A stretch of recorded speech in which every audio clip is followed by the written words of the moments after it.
Liquor scam.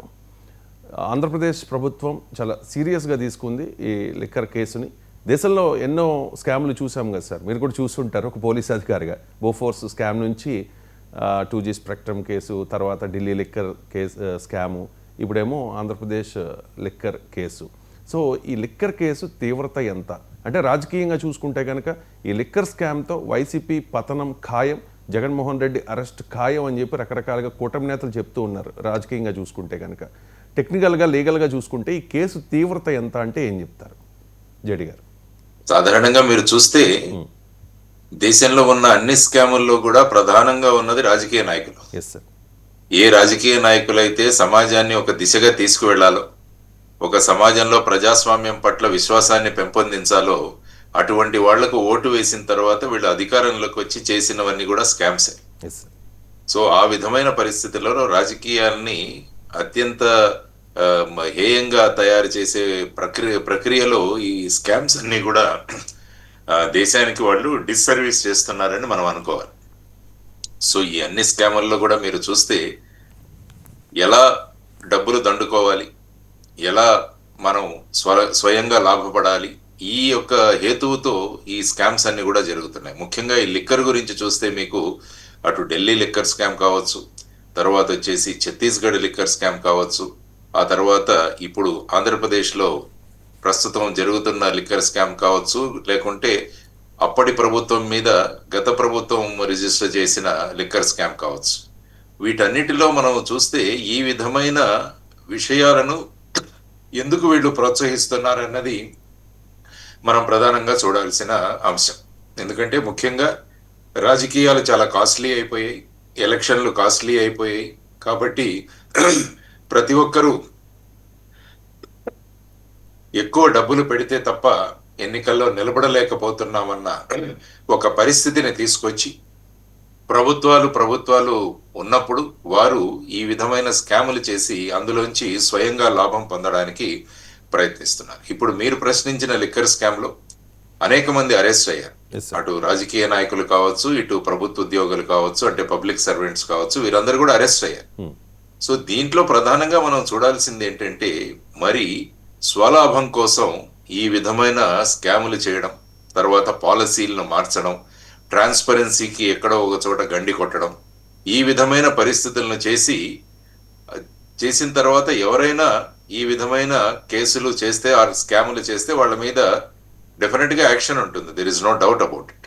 ఎందుకంటే కొంత action late గా ఉండొచ్చు, కానీ యాక్షన్ అయితే మటుకు ఖచ్చితంగా జరగాలి అన్నది ప్రజలు కోరుకుంటారు. ఒకవేళ ప్రభుత్వం కనుక ఇందులో అలసత్వం వహిస్తే చాలా మంది కోర్టులకు కూడా వెళుతున్నారు. పబ్లిక్ ఇంట్రెస్ట్ లిటిగేషన్ అని, రిట్ పిటిషన్లని వేసి ఇటువంటి స్కామ్లను బయటికి తీసిన సంఘటనలు చాలా ఉన్నాయి. ఇందులో ఈ లిక్కర్ స్కామ్ లో మీరు చూస్తే ముఖ్యంగా కొత్త లిక్కర్ పాలసీని తీసుకొచ్చి ఆ తర్వాత కేవలం కొన్ని డిస్టిలరీస్ కి మాత్రమే ఈ విధమైన ఆర్డర్లు ఇచ్చి, అవి కూడా పాపులర్ బ్రాండ్స్ కాకుండా మిగతా వాట్ల బ్రాండ్స్ కి ఈ విధంగా వాళ్లకు ఎక్కువ ఆర్డర్స్ ఇచ్చి వాళ్లతో కుమ్మక్కై డిస్టిలరీస్ నుంచే ఈ విధంగా కిక్ బ్యాక్స్ పొందారన్నది ప్రధానంగా ఈ కేసులో ఉన్న విషయం. ఆర్డర్ ఫర్ సప్లైస్ అని ఉంటాయి, OFS అని. దాన్ని కూడా ఇంతకు ముందు ఆన్లైన్ లో ఉండే విధానాన్ని అది ఆఫ్లైన్ గా మార్చి ఈ విధంగా ఫేవర్స్ చూపించినందుకు సుమారుగా దీని క్వాంటమ్ అబౌట్ 3,500 కోట్లని ప్రస్తుతం సిఐడి వాళ్ళు అంటున్న మాట. సో అందులో అనేక మంది అరెస్ట్ అయ్యారు. తర్వాత లేటెస్ట్ గా చూస్తే మీరు ఎంపీ మిథున్ రెడ్డి గారిని అరెస్ట్ చేయడం జరిగింది. సో వారి నుంచి సమాచారం రాబట్టే ప్రయత్నంలో ఉన్నారు. వారి కస్టడీ కూడా కావాలని చెప్పేసి ఏసీబీ కోర్టులో పిటిషన్ వేయడం జరిగింది. సో ఆ తర్వాత వారు ఏ ఇన్ఫర్మేషన్ ఇస్తారో చూడాలి. తర్వాత మొన్నటికి మొన్న ఒక ఫామ్ హౌస్ లో ఒక 11 కోట్ల రూపాయలు అవి సీజ్ చేయడం కూడా ఈ కేసులో ఒక లింక్ అని చెప్పేసి కూడా మాట్లాడడం జరిగింది.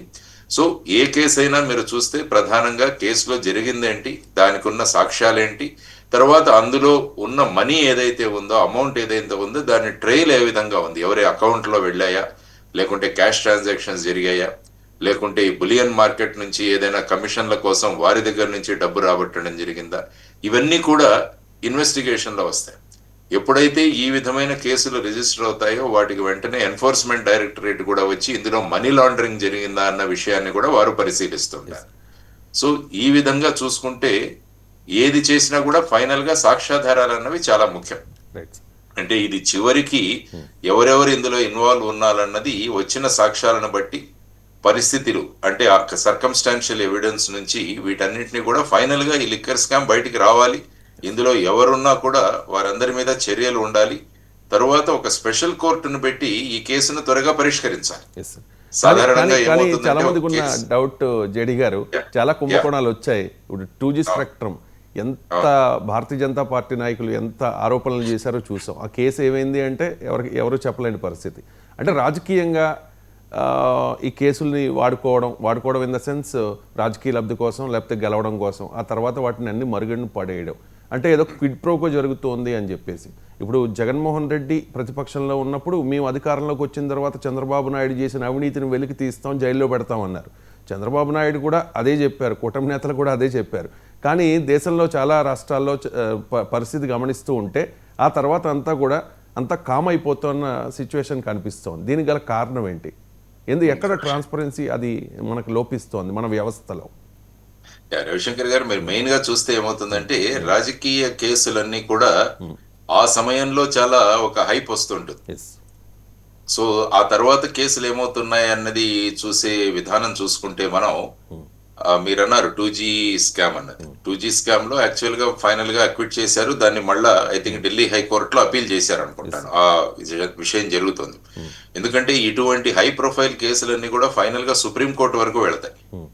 అంటే కింది కోర్టులో గనక వాళ్ళకు అక్విటల్ వస్తే వెంటనే ఏదర్ వాళ్ళు కానీ గవర్నమెంట్ కానీ ఆ పరిస్థితిని బట్టి వాళ్ళు అప్పీల్కి వెళుతుంటారు. సో ఆ విధమైన పరిస్థితులలో ఈ కేసులన్నీ కూడా ఉన్నాయి. అందుకనే ఇప్పుడు ప్రత్యేకంగా మీరు చూస్తే కేసెస్ అగేన్స్ట్ పబ్లిక్ సర్వెంట్స్ అన్న వాటి కోసం స్పెషల్ కోర్ట్స్ ఏర్పాటు చేయడం జరిగింది. అంటే ఈ ప్రజా ప్రతినిధుల మీద ఏవైతే కేసులు ఉన్నాయో వాటన్నిటినీ కూడా త్వరితగతిన పరిష్కరించాలి అని ఐ థింక్ జస్టిస్ రమణ గారు చీఫ్ జస్టిస్ గా ఉన్నప్పుడు వారు తీసిన నిర్ణయం వల్ల అనేక కోర్టులలో, అనేక రాష్ట్రాలలో స్పెషల్ కోర్ట్స్ అన్నవి ఏర్పాటు చేయడం జరిగింది. కానీ స్పెషల్ కోర్ట్స్ ఏర్పాటు చేసినా కూడా ఇంకా ప్రాసెస్ చాలా డిలేగానే జరుగుతుంది. మీరు చూసుకుంటే 1 సంవత్సరంలో పరిష్కరించాల్సిన కేసులు అనేక సంవత్సరాలు కూడా పడుతుంది.